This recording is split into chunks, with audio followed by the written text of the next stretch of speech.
This man is one of the greatest artists who ever lived, Rembrandt van Rijn.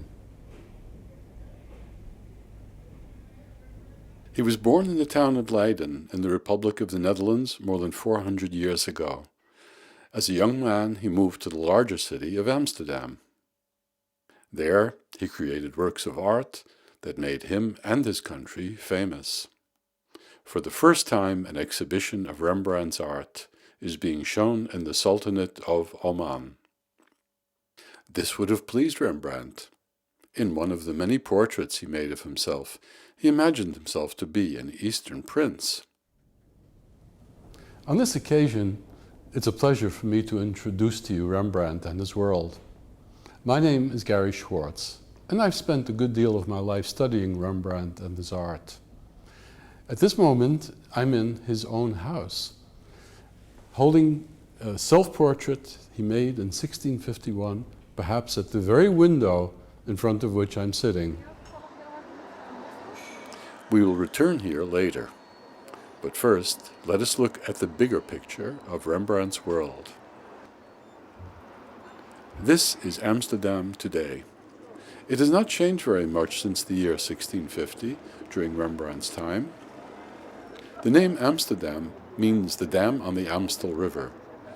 Here is the Amstel now, around the corner from Rembrandt's house.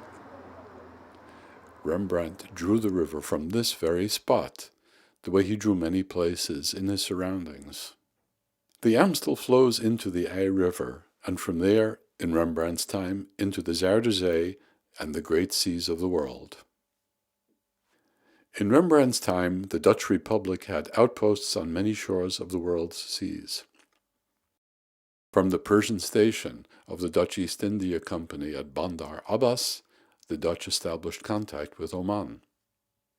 Oman, too, was a great seafaring nation with a tradition of free trade. Between them, the Dutch and Omani fleets shared control of the Indian Ocean. Now we're back in Amsterdam. I'm standing in the courtyard of the East India House. This is where the Dutch East India Company managed its seaborne empire. Today, the building belongs to the University of Amsterdam.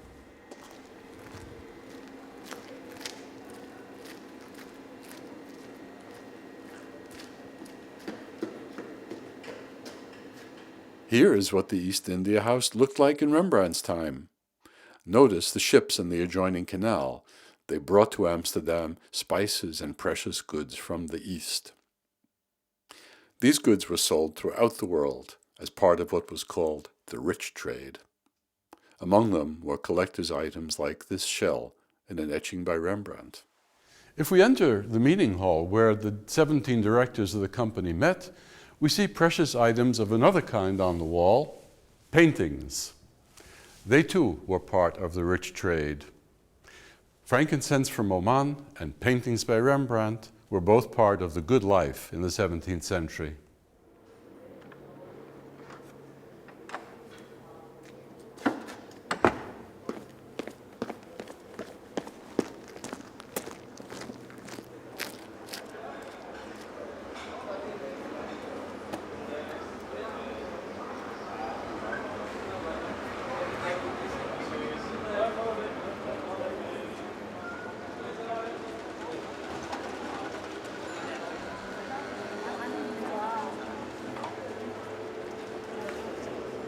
Up and down this canal from the East India House lived wealthy merchants who had their portraits painted by Rembrandt and other artists.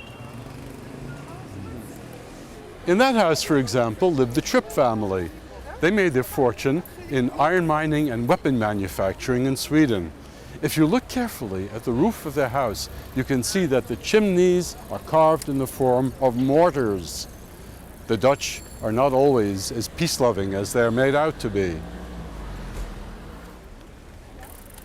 Down this way lived Rembrandt's most important patron in Amsterdam, a man named Jan Six. Six was a refined man with a passion for the arts. He ordered several works of art from Rembrandt. Among them is this etched portrait, a miracle of technique. In addition to books and pictures, Rembrandt also includes a sword to show that Six was skilled at fencing.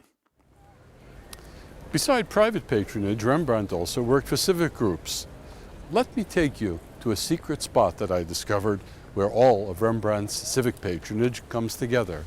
It's at the foot of that building.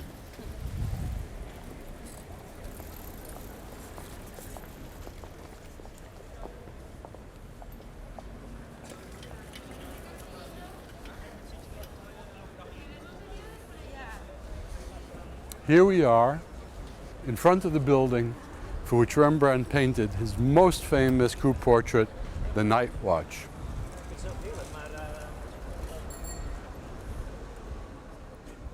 The officers and troops in that painting got together here for their meetings and target practice. They were citizen soldiers who trained to protect their city. Do you see that building at the far end of the canal? The Amsterdam Surgeons Guild had its headquarters and anatomical theater there.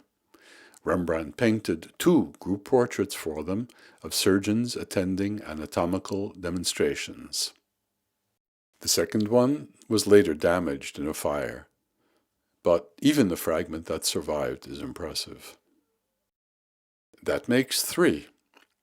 Rembrandt painted 1 more group portrait, the syndics of the Drapers Guild.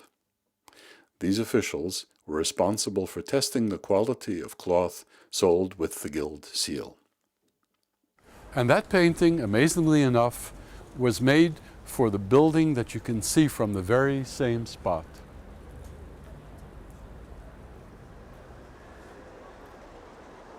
From here, we are a stone's throw from Rembrandt's own house.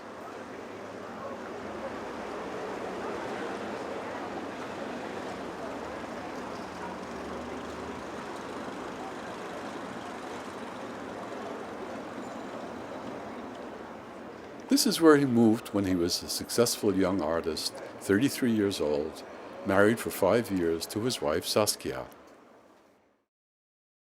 The house was full of their life together and of Rembrandt's work.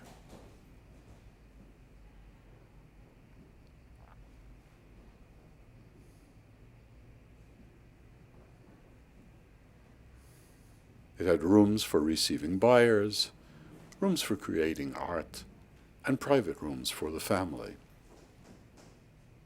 In one special room, Rembrandt displayed his own collection of strange and wonderful items and thousands of prints and drawings. Sadly, Rembrandt's wife Saskia died 3 years after they moved here. Rembrandt recorded her sickness in his art. In one sketchy print, he shows a ghostly outline of his own worried face below his sick wife.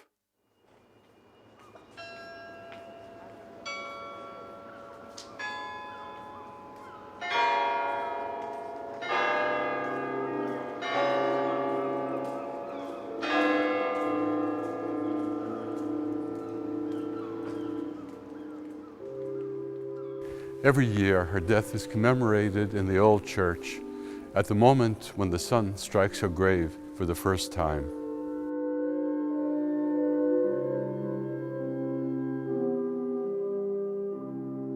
Saskia left Rembrandt with his son, Titus. Titus grew up to work with his father in the art trade, but he died before Rembrandt. The other great love in Rembrandt's life was his devoted common-law wife Hendrikje. Sadly, she too died young, before Rembrandt.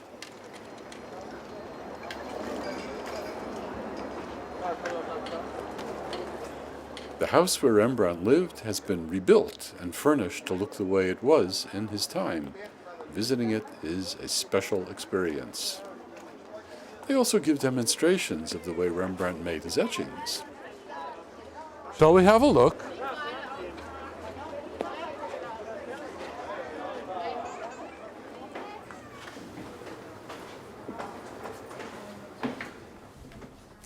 Hi Celeste, we're here making a film introducing Rembrandt to the people of Oman. They're getting to see an exhibition of his etchings, and it would be great if you could show them exactly how etchings are made. Of course, Gary. They were using copper plates at that time, and Rembrandt used very thin plates for his time. And with etching, you first make a brown layer on this copper plate, and then it looks like this. With an etching needle, you make your drawing in this layer so you can see the copper that's underneath it. When you've done that, when you've done your drawing, then you put your plate in an acid bath, and the acid bites only in the bare copper, so only in the lines that you see. Of there it takes the copper out. When you're finished, then you take it out, you clean it, and then you have all your lines in your copper plate. And when you've done that, then it looks like this. And when it looks like this, then you smear some ink on it. Take some ink and the plate, and then you smear it on, like that.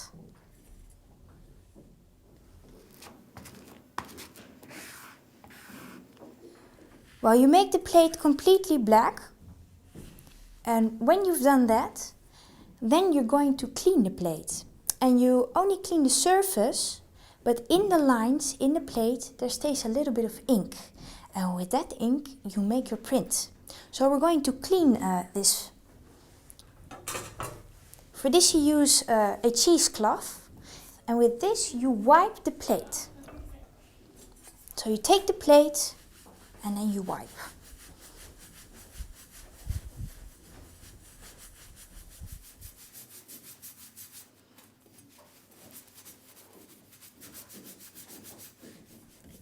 The rest of the ink you take off by hand.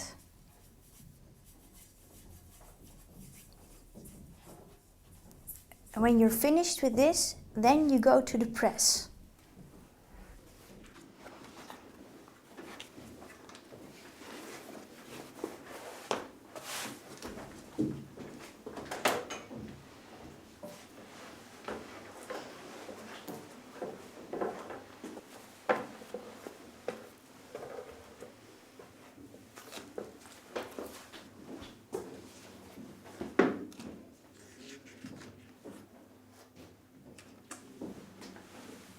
Isn't that beautiful? Well done, Celeste.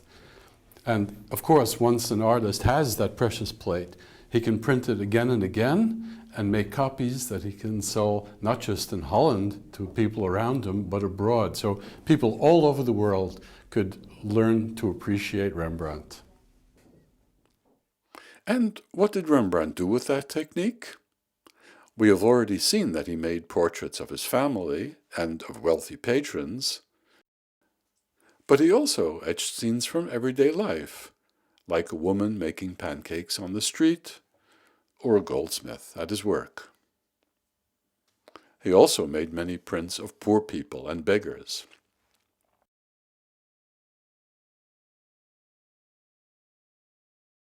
Landscape was an important subject for him.